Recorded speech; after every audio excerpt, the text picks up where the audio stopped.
I can tell you that words are important. Whatever you're experiencing in your life right now are a result of your words. Words have power.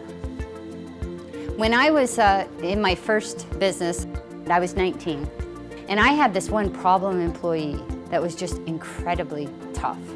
She was a really good salesperson, but boy, her technique was, she could really make other employees upset with her, and sometimes me very upset with her. And so I used to pray, please, please don't let this happen.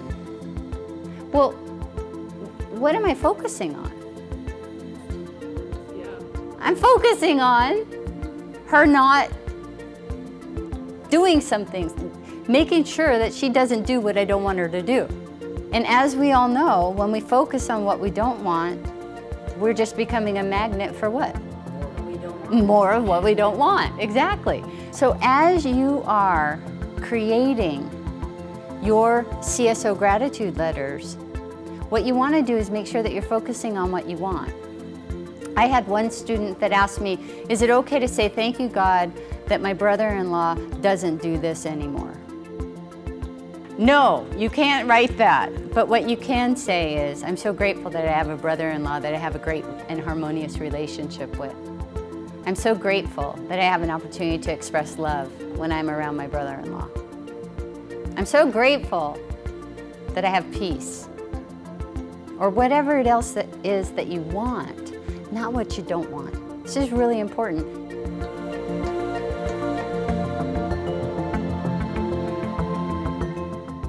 In coming out with these statements with the denial as first, is this the way that you're going to recommend that we actually make our affirmations, with a denial as first?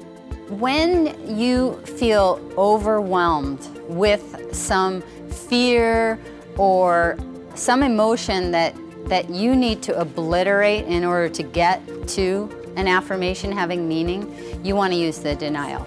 If a thought comes to you that says, I'm not good enough to do that, I'm not capable enough to do that, my boss, my ex-boss might be spreading rumors about me, all that kind of negative, fearful stuff that starts flying through your head, you want to obliterate it with a denial. You want it to dissolve. And you say it has no power. I deny that this has any power in my life. I deny that these Fortune 20 companies can do a better job than my company. I deny that this ex-boss is spreading any rumors about me that will adversely affect me finding the perfect job.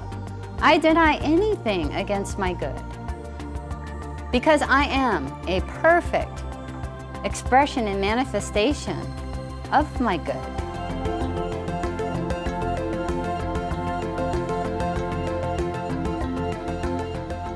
We all know that fear can distract us and divert us off the path to our good. And because it's playing over and over and over in our mind, we can't hear the CSO's leads and the communication.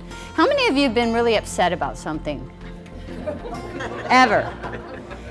Have you ever had anybody come up to you when you're in the middle of being upset and trying to have a conversation with you? How much of that conversation have you actually been able to engage in or even remember? Pretty little, right? So affirmations and denials help unblock fear. And you say them over and over and over again, the same way that you said the forgiveness mantra. No weapons formed against me will prosper. What does that help me do? It helps me get to my good faster. It helps me to get movement, and it can help you too.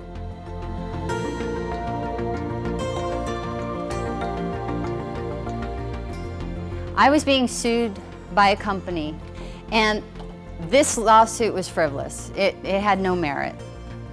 We hadn't done anything wrong. It was a fishing expedition, in our opinion. But we did everything that we should have, that the lawyers told us to do. We gathered all the information, we put forth all the discovery.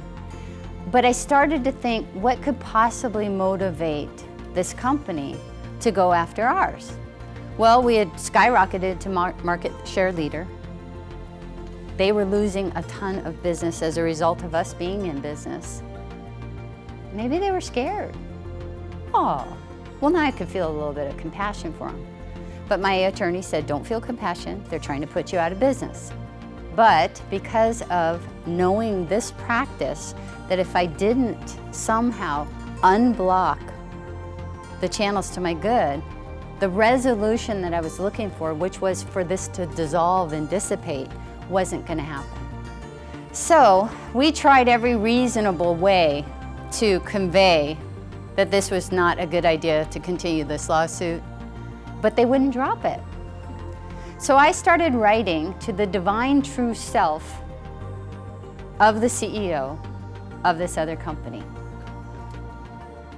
Dear divine true self of,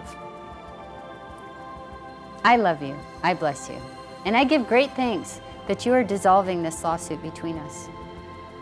There is more than enough business available for both of our companies to thrive and prosper. We are all now free and blessed by it. Dear divine true self of, every morning as part of my CSO practice, I wrote Dear divine true self letter to this person. And as it turned out, a short time later, it did drop.